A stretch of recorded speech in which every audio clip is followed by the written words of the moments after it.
नमस्कार। हमारे ज्योतिष के YouTube चैनल ज्योतिष ज्ञान गंगा पर आपका स्वागत है। कौन ऐसा व्यक्ति है जिसे पैसा नहीं चाहिए?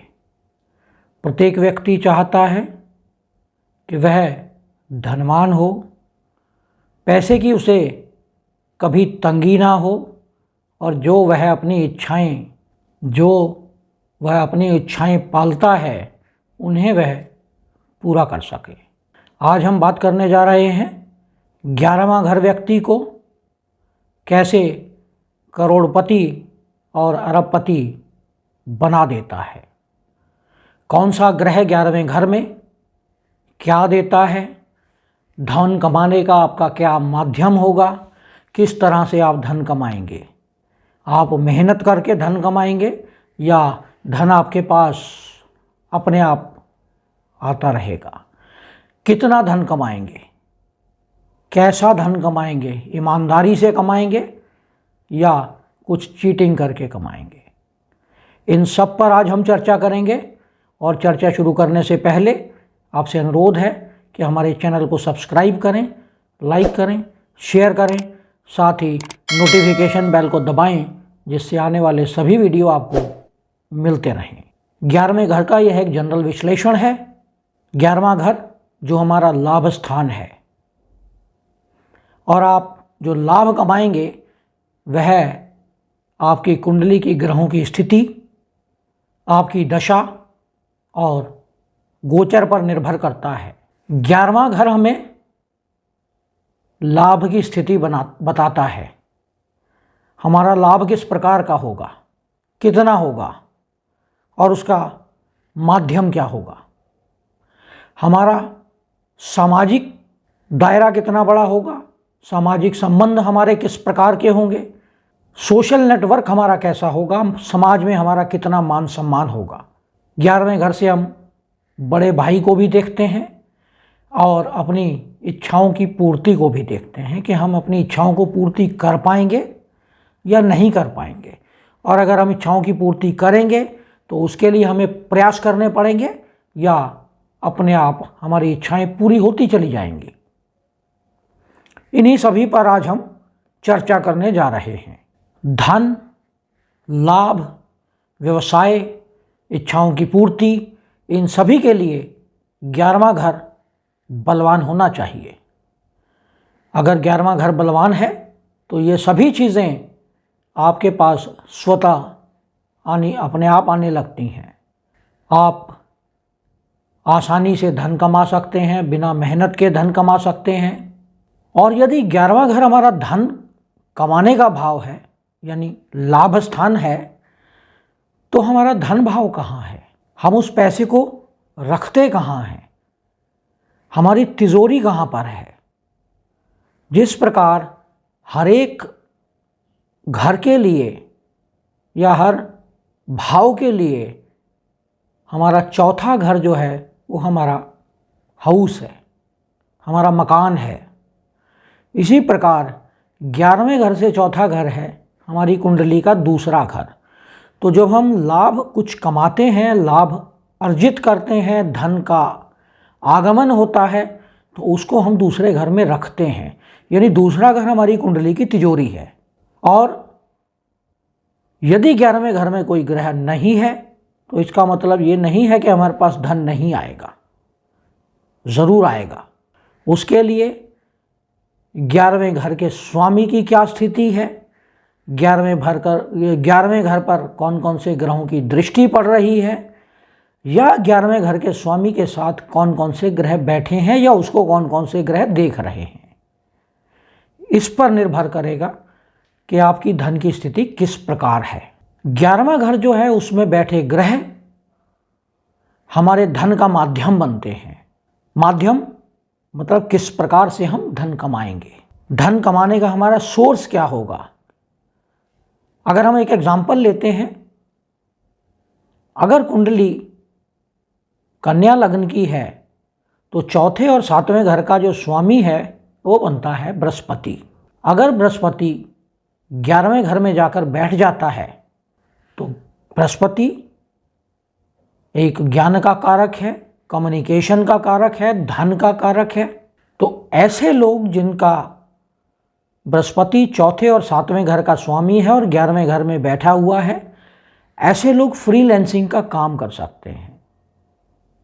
ऐसे लोग विवाह के बाद कामयाब होते हैं। उनकी जो सक्सेस है वो विवाह के बाद होती है। ऐसे लोग प्रॉपर्टी डीलर बन सकते हैं। चौथे घर का स्वामी है बृहस्पति।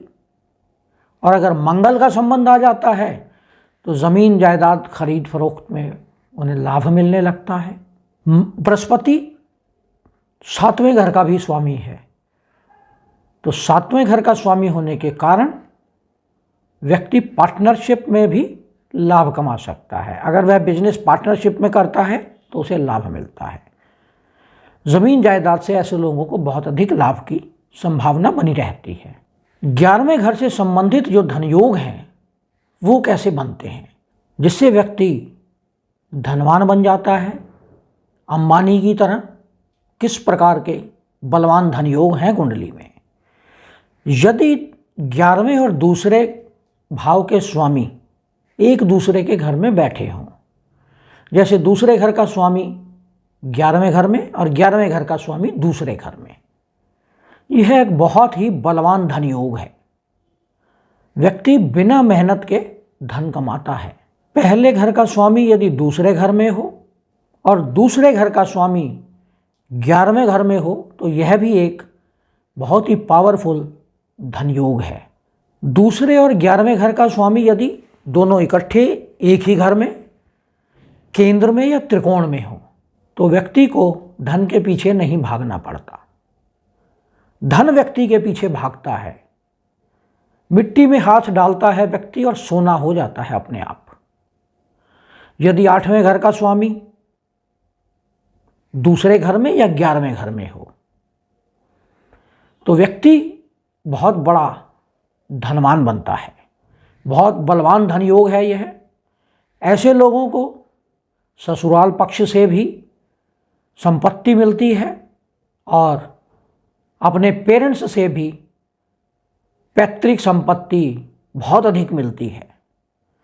यदि 11वें घर में राहु, मंगल या शनि बैठ जाएं तो बहुत उत्तम स्थिति है, बहुत ही अच्छे रिजल्ट देते हैं, क्योंकि 11वें घर में क्रूर ग्रह बहुत ही बढ़िया रिजल्ट देने में सक्षम होते हैं। 11वें घर में अगर क्रूर ग्रह हैं तो ऐसे व्यक्तियों की कई व्यवसाय होते हैं। उनका मन एक व्यवसाय से नहीं भरता, मल्टीपल प्रोफेशंस होते हैं उनके। यदि शुक्र अपनी राशि में 11वें घर में बैठा हो, साथ में मंगल हो और पंचमेश हो, यानी 5वें घर का स्वामी हो, तो यह एक बहुत बलवान धन योग है। दूसरे, चौथे, 5वें या 11वें घर के स्वामी यदि बृहस्पति या चंद्रमा हो और दोनों इकट्ठे आपस में संबंध बना रहे हों, एक दूसरे से केंद्र में हो, या बृहस्पति चंद्रमा को देखता हो या दोनों एक दूसरे को देखते हो, तो यह एक बहुत पावरफुल धन योग है। यदि 11वें घर में चंद्रमा बैठा हो और वह मेष राशि में या कन्या राशि में हो तो ऐसे लोगों के प्रेम संबंध एक से अधिक होते हैं। ऐसे लोग मेडिकल की फील्ड में, वकालत की फील्ड में या पैसे को ब्याज पर देने की फील्ड में कामयाब होते हैं, अत्यधिक लाभ कमाते हैं। यदि चंद्रमा कर्क राशि में 11वें भाव में बैठ जाता है तो ऐसे लोग दूसरों की केयर करने में, दूसरों की देखभाल करने में आनंद की अनुभूति होती है ऐसे लोगों को। ऐसे लोग साइकोलॉजिस्ट बन सकते हैं, नर्सिंग के काम में जा सकते हैं, टीचिंग के काम में जा सकते हैं, प्रोफेसर बन सकते हैं। दूध या डेयरी के प्रोडक्ट्स में इन्हें अत्यधिक सफलता मिलती है। यदि 11वें घर में सूर्य बैठ जाता है तो ऐसे लोगों की बॉडी की जो ऑरा है वो बहुत बड़ी होती है। सोसाइटी में जहाँ जाते हैं सोसाइटी के लोग अपने आप खींचे चले आते हैं। सोशल नेटवर्किंग इनकी बहुत बड़ी होती है और उस नेटवर्किंग के माध्यम से यह लाभ कमाते हैं। यदि 11वें भाव में मंगल बैठता है तो ऐसे लोग अपने आत्मसम्मान का बहुत ध्यान रखते हैं। हालांकि इनकी वाणी कठोर होती है लेकिन सेल्फ रिस्पेक्ट ये पूरी चाहते हैं। सोशल नेटवर्किंग इनकी बहुत बड़ी होती है। ऐसे लोग यदि हथियारों का बिजनेस करें, लोहे से संबंधित या अग्नि से संबंधित काम करें, बेकरी का काम करें, यदि इसमें द्वितीयेश भी संबंध बना लें, आर्म्ड फोर्सेस की जो यूनिफॉर्म्स हैं, जैसे आर्मी, नेवी, एयरफोर्स, इनकी जो वर्दी वाली सर्विस है, अगर इनकी वर्दी का ये काम करते हैं, बहुत बड़ा लाभ मिलता है इन्हें। यदि बुध 11वें भाव में हो, यदि बुध 11वें घर में बैठ जाता है, तो ऐसे लोग ब्याज का काम करते हैं, क्योंकि बुध धन का कारक है, व्यवसाय का कारक है। तो ऐसे लोगों को ब्याज का काम करना, कैश का लेन देन करना, यानी अकाउंटेंट, सीए, बुध बुद्धि का भी कारक है। तो ऐसे लोग अच्छे टीचर बन सकते हैं, काउंसलर बन सकते हैं। यदि 11वें घर में गुरु बैठ जाए तो व्यक्ति बिना मेहनत के पैसा कमाता है। उसे मेहनत करने की बिल्कुल आवश्यकता नहीं पड़ती, पैसा उसके पीछे अपने आप भागने लगता है। जीवन साथी की मदद से पैसा कमाता है। विवाह के बाद उसका लाभ कई गुना बढ़ने लगता है। ऐसे लोग धर्म ज्ञान से, जैसे धर्म का, या जो मोटिवेशनल स्पीकर्स हैं, ऐसे लोग अच्छा धन कमा सकते हैं। साझेदारी से इनको अच्छा धन मिलता है। और यदि 11वें घर में शुक्र बैठ जाए तो ऐसे लोग क्रिएटिव आर्ट से अत्यधिक धन कमाते हैं। आर्टिस्ट बन सकते हैं, पेंटर बन सकते हैं, म्यूजिशियन बन सकते हैं। और बच्चों का काम, स्टेशनरी का काम, बच्चों की ड्रेसेस का काम, या बच्चों से संबंधित और क्रच खोलना, बच्चों के प्ले हाउसेस खोलना, ऐसे कामों में इन्हें लाभ मिल सकता है।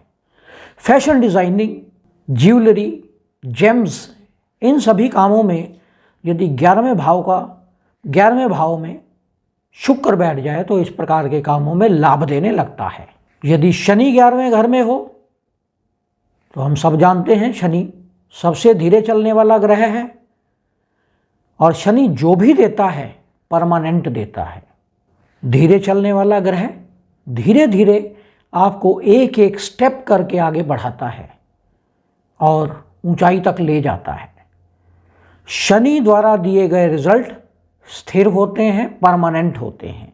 और 11वें घर में बैठकर शनि व्यक्ति को अत्यधिक धनवान बनाता है, क्योंकि काल पुरुष की कुंडली का 11वें भाव का स्वामी शनि है, लाभ स्थान का स्वामी शनि है, लाभहेश है काल पुरुष की कुंडली का। यदि 11वें घर में राहु बैठ जाता है तो व्यक्ति शॉर्टकट अपनाने का प्रयास करता है, शॉर्टकट से पैसा कमाना चाहता है। और राहु और केतु एक ऐसे ग्रह हैं जिस भाव में बैठते हैं उस राशि से संबंधित, और उस राशि का जो स्वामी है वो कहाँ गया है, उसकी स्थिति पर, उसके बल पर, उन सभी के आधार पर ये रिजल्ट देने लगते हैं। राहु 11वें घर में बहुत अच्छे रिजल्ट देता है। और यदि 11वें घर में राहु है तो ऐसे व्यक्तियों के एक से अधिक व्यवसाय होते हैं। ये लोग शॉर्टकट अपनाना चाहते हैं, अपनी इच्छाओं को पूरा करने के लिए यह किसी भी हद तक जा सकते हैं। तरीका गलत हो, सही हो, धन आना चाहिए। और किसी भी प्रकार के काम को करने के लिए तैयार हो जाते हैं। यदि 11वें घर में केतु होता है तो केतु 11वें घर से संबंधित हमारी इच्छाओं से विरक्ति की ओर ले जाता है। केतु एक धार्मिक प्लैनेट है, केतु मोक्ष कारक ग्रह है। यदि 11वें घर में केतु बैठता है तो ऐसे लोग अपनी सोशल नेटवर्किंग से, सोशल वर्किंग से, दूसरों की हेल्प करके, एनजीओ चला के, इस तरह के काम के माध्यम से ये लोग धन अर्जित करते हैं। तो यह था विश्लेषण, आपकी कुंडली में कितना बड़ा धन योग है, किस प्रकार का धन योग है और आप कितना धन अर्जित करेंगे। यह वीडियो आपको कैसा लगा इस पर कमेंट करें। यदि आपने हमारे वीडियो को सब्सक्राइब नहीं किया है तो इसे सब्सक्राइब करें, साथ ही बेल आइकन का बटन अवश्य दबाएं जिससे आने वाले सभी वीडियो आपको मिलते रहें। नमस्कार।